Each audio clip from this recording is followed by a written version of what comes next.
Julia Baird, hello. Hello. Welcome to Better Reading. Thank you. Pleasure So, to be here. Julia, quite an impressive resume I read here. I'm just going to refer to what I've got here. Julia Baird. We're at Better Reading. We're chatting with Julia Baird. She's a journalist, broadcaster, columnist, political commentator. She has been a columnist and deputy editor of Newsweek, host of the investigative radio program Sunday Profile on the ABC, and currently host of The Drum on ABC TV. She's also a columnist for The Herald, The New York Times, and she has a PhD in history. Oh my goodness, what do you do in your spare time? After this book, during this book, I had no spare time. I can imagine. Thing when you end it, and it's just like anyone who's finished a major project and there's air in your day. Yeah. You almost have to learn how to relax. So you were working full time when you wrote this book? I had periods, because it spanned several years, the research of this book. I had periods when I was working on it almost full time and just writing columns on the side. I had periods when I was working on at the ABC full time. Yeah.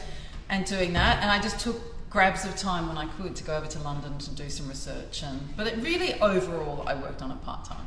Okay, so it's quite comprehensive. Yeah. It's about Queen Victoria. I guess it's really timely at the moment as well to read, for me particularly, to have read about such a powerfully effective, inspiring leader and really ahead of her time. I feel a little bit sad today that we couldn't make that decision again, and we couldn't have, it just seems to be the battle for having female leaders is worse than it was then. Look, part of the reason I have looked at, because my PhD was on the same subject as well, is how do we think and talk about women in power? And the fundamental issue being, why can't we reconcile the two? Why can we not imagine or conceive women having authority? Why is it that we always perceive them as nasty or shrill, or their actual power as being too severe, or just some kind of awkward pairing? Or secondary, it came from someone else. It came, in Victoria's case, from her husband, or from the prime ministers who advised her. So I think that we are still wrestling with this in a really awkward and clumsy way. I think it's worse. I don't know if it's worse since the 19th century, given that women had no basic rights there. But honestly, it's the closer they get to real serious power. Look at Julia Gillard, Deputy Prime Minister, very well regarded, well respected, admired, even liked. That difficult thing for women in the public eye to be. When she became Prime Minister, it was a completely different ballgame. Now, there were a number of contributing factors, but I don't think we can deny that the scrutiny was harsher and more protracted because of the position she was in. Hillary Clinton, one of the most admired women in the United States over the past 2 decades by most polls, said that when she was going for a job, when she was doing a job, she was much more popular than when she was going for a job. And we saw that in spades now. Yeah, that is absolutely so true. You've just given me goosebumps. I've just got a comment here from a woman called Bianca. I love her on The Drum. I think she means you, not Queen Victoria. I love Queen Victoria on The Drum. All right, now show me. I love her on Trump, actually. Wouldn't that be fantastic? Well, he's probably never heard of Queen Victoria. But anyway. Can I say one more thing? By the way, I think Victoria, in Trumpian terms, would have been considered a nasty woman, in fact, in the sense that she was strong and did not in any way care about what she looked like. She did not see herself as a decoration. She saw herself as someone who had influence and was going to wield it. And William Gladstone, obviously the Prime Minister, said about her, being alone in a room with the Queen is enough to kill any man. Yeah, wow. So that's what I thought of when Trump started saying nasty woman. I was like, try this one. Now tell me, Julia, yes. Why this book? Why Queen Victoria? There's so many subjects to write about, and indeed there are so many great women to write about. Why this? Oddly, it was actually in the 2008 election, and when I was in New York, in the aftermath of all of that, trying to look at what happened to the women, what happened to Sarah Palin, who now may re-enter, may actually enter part of Trump's team, Sarah Palin and Hillary Clinton. My editor was a historian, and so we're always arguing about women. And he was the one that said to me he didn't think she'd been examined for quite some time, and Queen Victoria. And I just took myself off to this really fantastic library called the New York Society Library, and I read everything on her, and I was so fascinated. And it seemed so apparent to me that she had become buried in a mountain of myths, in the way we think about mothers, in the way we think about women, in the way we think about leaders. And I kind of wanted to rescue her, even though she was in plain sight. Yeah, it's certainly a very comprehensive book. How long did you say that it took to write? It was probably about 6 years to use at the end of it. Look, it took me 3.5 years to get into the Royal Archives. They just wouldn't let me in at first, and Quentin Bryce had to eventually help me get in. Right. So that was one problem. Then I just had to keep going backwards and forwards in London to visit those archives, to do research in Scotland. There were sources in Germany and in America, and the volume of material is absolutely immense, because this is the story of a century. Yeah. And this tiny woman who sat at the top of this, who was not just a figurehead, but No. wielding power. So there's so much, and in fact, that's what I loved about it. I could just trying to create a scene or work out what was it like to walk down a street of London. Yeah. As Parliament was about to open, the kids running around, the orange peel in the gutters, the people, the smell, the absolute stench, the blackness of the sky, all the promise and excitement of industrialisation, and all the kind of the grim result of it too. And Victoria navigating her way through it. I really loved looking at the characters that inhabited it. Like what did Charles Dickens do throughout her reign? He pretended to be obsessed with her and be madly in love with her when she first became queen. She read his books and admired them. She wanted to meet him, and did not long before he died.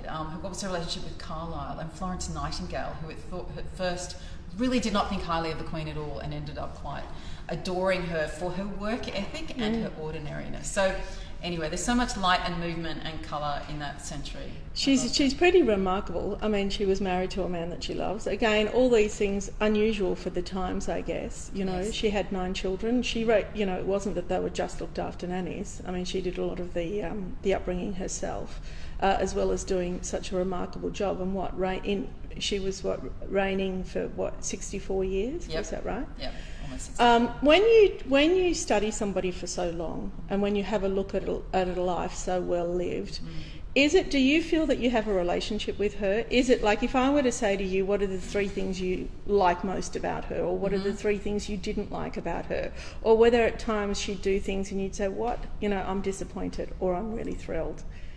Do you do that? Oh, look, I definitely travel the highs and lows of her life with Yeah. her. I mean, by the end of it, it really actually feels like she's a member of my family. Yeah. In that you don't go, oh, I completely like or completely don't like this person. You kind of get them, and you have great empathy for them, for how she was bullied as a teenager, for how she grasped the crown, how much fun she had in her first year. Like, anyone who was a rebellious teenager can imagine being given a throne at 18 years old. Yeah, The parties you would have, the hours you would spend dancing and horse riding and eating whatever you wanted. She was chastised for drinking a bottle of wine at every meal by one of her prime ministers. Falling in love, how difficult it was to have children over that time. And she's like, what is going on with my body? I do not like this. Something, again, she's been criticised for, but I think most mothers can relate to. Then that incredible grief. But then there were times when she lost me as well. I mean, she made some very foolish decisions and was caught up in a bunch of gossip to do with this lady of the court, Flora Hastings, in the beginning of her reign. I was quite shocked by that. Right.